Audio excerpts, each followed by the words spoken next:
ሰላም ሰላም ውድና የተከበራችሁ የዚህ ቲቪ ቤተሰቦች እንዴት ናችሁ? ሰላማችሁ ብዝት ይበርልኝ። ይህን ቪዲዮ ላይክ፣ ሼር፣ ሰብስክራይብ አድርጉ። አዳዲስ መረጃዎችን ይዤላችሁ መጥቻለሁ። ሶስት ነገር ነው ይዤላችሁ የመጣሁት። ስለ ሊያ ሾው እንዴት ናት፣ እንዴት ሆነች የሚለው ብዙዎች የተጨነቃችሁበት። ሁለተኛ ሲቀጥል ደግሞ ስለ 7 አመቱ ቦሌ አራብሳ ላይ የተገደለው ህጻን ልጅ ስለ እሱም አዲስ ነገር ወጥቷል። እንዲሁም ብሩክቴ በፍቅረኛዋ የተገደለችው ስለ እሷም አለ። ሶስት ነገሮች አሉ። እስከ መጨረሻ ተከታተሉ። ላይክ እና ሼር እያደረጋችሁ ወዳችሁ። በጣም ደህና ነኝ፣ ግን ምን እንደተቸገርኩ ታውቃላችሁ? ምን እንደተቸገርኩ ልንገራችሁ ቤተሰብ። ሆስፒታል ካልሲያምጥቶልኛል።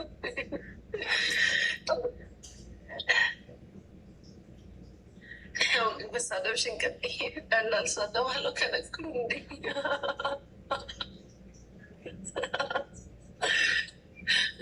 እና ከነኩኝ ማይቀራላቸው ወይ ቴንኪ አመሰግናለሁ። ዞቤ ከዚህ ጋር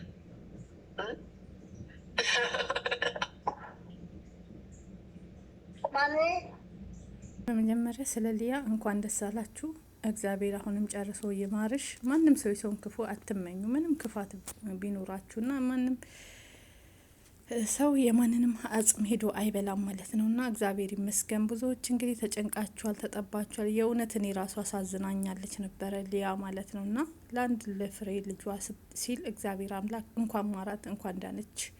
እግዚአብሔር ይመስገን በመዳኗ ደስ ብሎናል። አሁንም እግዚአብሔር አምላክ ጨርሶ ይማርሽ። ስለተባለው ደግሞ ነገር እንግዲህ ያው አሁን ላይ አልተናገረችም።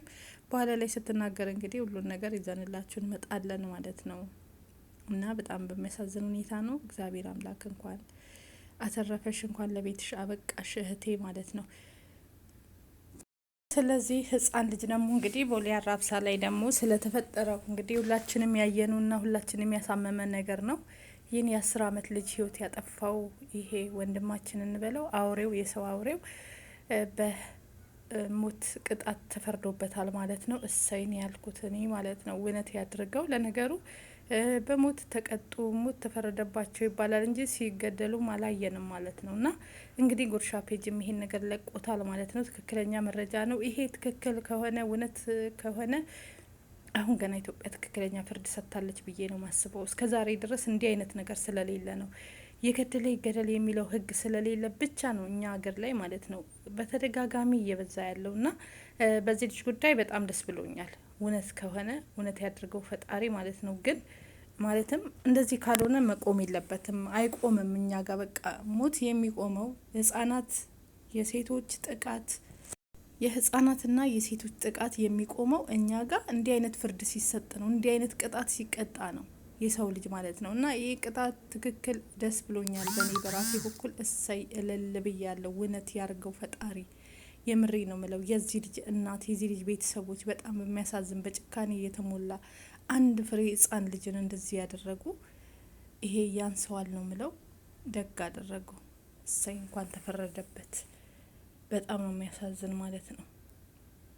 እውነት በጣም ተጨካክነናል እኮ ኢትዮጵያን። እና ይሄ ቅጣት ትክክለኛ ቅጣቱ ነው ብዬ ነው እኔ የማስበው። እንግዲህ በተከራይ ነው ይሄ ነገር የሆነው ታውቃላችሁ። ተከራይ ባከራይ በሚባለው ነገር ነው ማለት ነው። እና ቶሎም ደግሞ እዚህ ፍርድ መሰጠቱም አሪፍ ነው። ሁሉ ነገር በጣም እኔ ደስ ብሎኛል ማለት ፈጠነ። አልፈጠነባችሁም? ውሳኔውም ቶሎ ሆነ።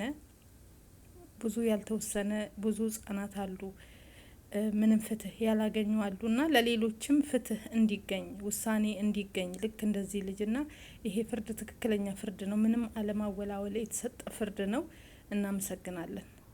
እንደዚህ አይነት ፍርዶች ይብዙልን።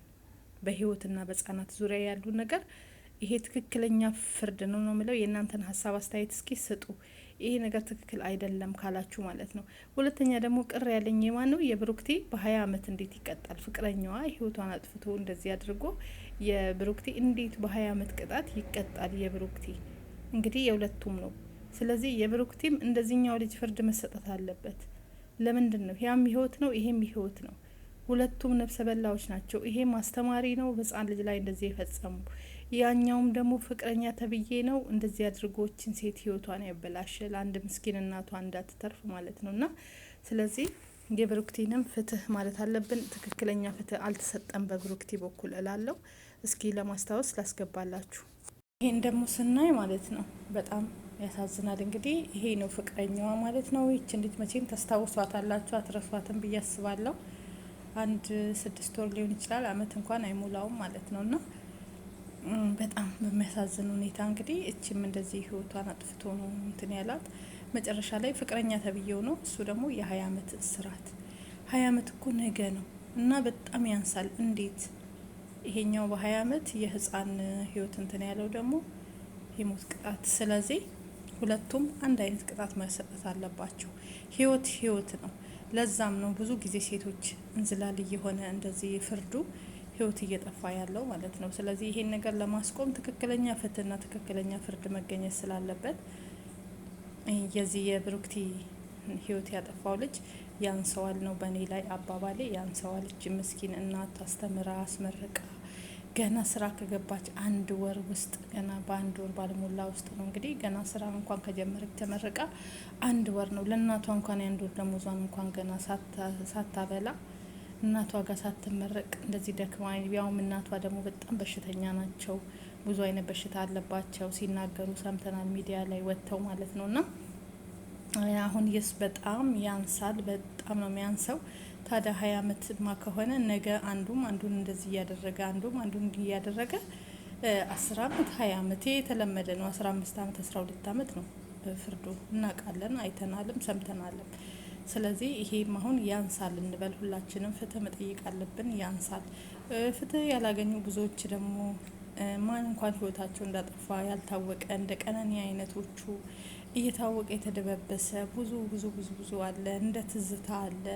የትዝታም ተሸፋፍኖ ታፍኖ የቀረ ማለት ነው። እና ለብዙ እህቶቻችን እንግዲህ ህይወት መጥፋት የኛ የፍርድ አሰጣጡ ነው ብዬ ነው ማስበው። ፍርዱና ህጉ የኛ የኢትዮጵያ ህግ በጣም መሻሻል ያለበት ነገሮች ብዙ ነገሮች አሉ። በህይወት ጉዳይ ላይ፣ በህፃናት ላይ፣ በጥቃት ላይ፣ በህይወት ላይ እንዲሁም በሴቶች ላይ እየተደረገ ያለው ባል በሚስቱ ሚስት በባል እየተደረገ ያለው ነገር ትክክለኛ ፍትህ እየተሰጠ አይደለም። እና በዚህ ሁላችንም ተቃውሞ ማቅረብ አለብን፣ አስተያየት መስጠት አለብን። ትክክለኛ ፍትህ አይደለም።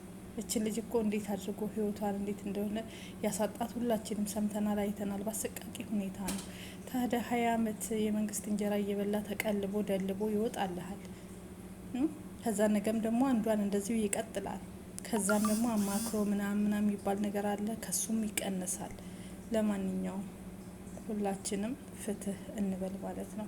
ለብዙ ህጻናት ፍትህ ያጡ እንደነ ሄቨን እንደዚህ የውሃ ሽታ የሆነ የሲምቦ ብርሃኑ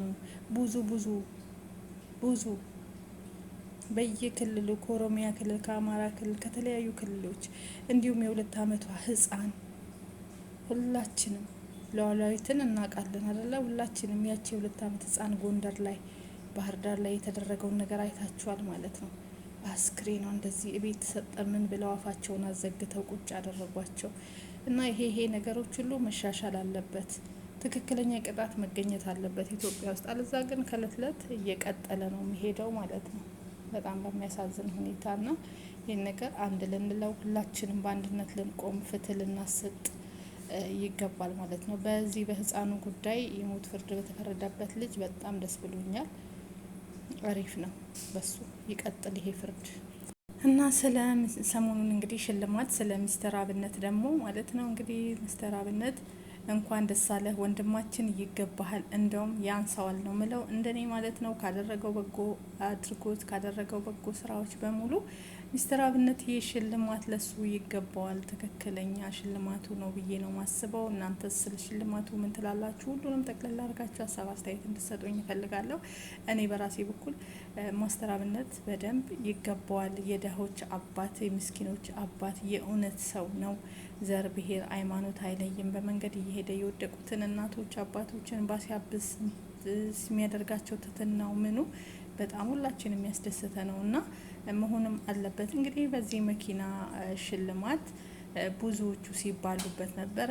አዶናይ መውሰድ አለበት፣ እንዲሁም ደግሞ ያቺ እህታችን ማን ነበረች ስሟ የእሷ መውሰድ አለባት ተብሎ ብዙ ጭቅጭቅ ነበረ እና ስንት ታሪክ እና ሚስተር አብነት ትክክለኛውን ሽልማት ነው ያገኘ። ይሄ ሽልማት ትክክለኛው ቦታ ላይ ነው የወደቀው ብዬ አስባለሁ። በእኔ በኩል ደስ ብሎኛል። ለኬሌ ሁሉም የራሱን ቡድን ሲያዘጋጅ ትክክለኛ መሆን ያለበት ለእውነተኛና ለትክክለኛው ሰው ማስተር አብነት ነው። ወንድማችን እንኳን ደስ አለህ። አሁንም የበለጠ ስራ እንድትሰራ ሁላችንም እናበረታታሃለን ማለት ነው።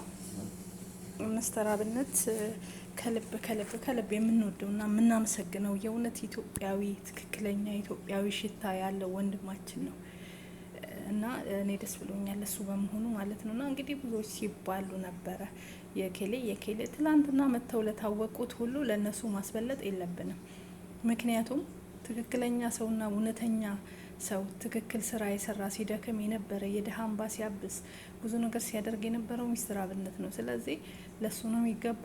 አሁንም ትክክለኛው ቦታው ላይ ስጦታ ወድቋል። እናመሰግናለን። ክበሩልን። ስጦታውንም ሊያዘጋጃችሁ ትክክለኛ ፍርድን ፈርዳችሁ ትክክለኛ ስጦታው እዚህ ቦታ ነው መሆን ያለበት ያላችሁት ሁላችንም እልል ብለን ከልብ እናመሰግናለን። ምክንያቱም ስለ ሚስተር አብነት ሳንናገር ብናልፍ ራሱ አጽያት ነው። ለዛ ነው ያመጣውላችሁ ማለት ነው። መልካም ስራ የሚሰሩትን እናበረታት። እስኪ ሁሌ ለክፉ ስራና ለቆሻሻ ስራ አንሯሯጥ። ለጥሩ ስራዎችም መልካም ለሚሰሩትም እናበረታታ። ለተንኮለኛ፣ ለብሔርተኛ፣ ለመንደርተኛ፣ ለሰፈርተኛ ብቻ መሮጥ የለብንም። ጥሩ ስራ ለሚሰሩት ነው እጃችንን መዘርጋት ያለብን የእውነተኛ ሰዎች ለሆኑት ማለት ነው እንጂ ለአጭበርባሪዎች እጅ መስጠት የለብንም። እናመሰግናለን። ክበሩልን። እንወዳችኋለን። እንግዲህ ላይክ፣ ሼር፣ አስተያየት ስጡ ማለት ነው። ምክንያቱም ሁላችሁም በዚህ በተሰጠው በእኔ ባብራራውበት ሁሉ የኔን ሀሳብ የምትጋሩ እንግዲህ ላይክ እና ሼር አድርጉ። እንዲሁም ሀሳባችሁን ደግሞ ኮሜንት ስር ጻፉ። ስለ ፍርዱ እንዴት ነው? ስለ ሞቱት ልጆች ትክክል ነው ፍርዱ? የ20 አመት ፍርድ እውነት ፍርድ ነው? እውነት ትክክል ነው? ይሄ ፌር ነው? በ20 አመት የእውነት በ20 አመት ቅጣት መቀጣት የሰው ህይወት አጥፍቱ። ይሄ እኮ ጫወታ ነው። እቃቃ እኮ ነው የሆነ። አይም የኢትዮጵያ ትናንት እጅም ሲቆረጥ ያየነው እኮ ይሄ ነው። ፍትህ ስለሌለ ነው። አሁን ይሄ እጅ የቆረጠው የእሱ ይቆረጥ ቢባል ይቆረጣል? አይቆረጥም። እሱ እንዴት እንደቆረጠው ቆርጦ ማሳየት ነበረ። እንዴት እንደሚያም እንዴት እንደሚዘገንን ጆሮውንና እጁን ቆርጦት እንደዚህ። አይ አውሬ ከሆን እኮ ቆየን ሰነባበትን። ይህም የህጉ እንዝላልነት ነው ይሄም ሁሉ ጉዳይ ያመጣብን። ብቻ እግዚአብሔር ልቦና ይስጠን። ፈጣሪ አምላካችን ኢትዮጵያን ይጎብኛት ነው ምለው። ሰላማችሁ ይብዛ። ወዳችኋለሁ ባይ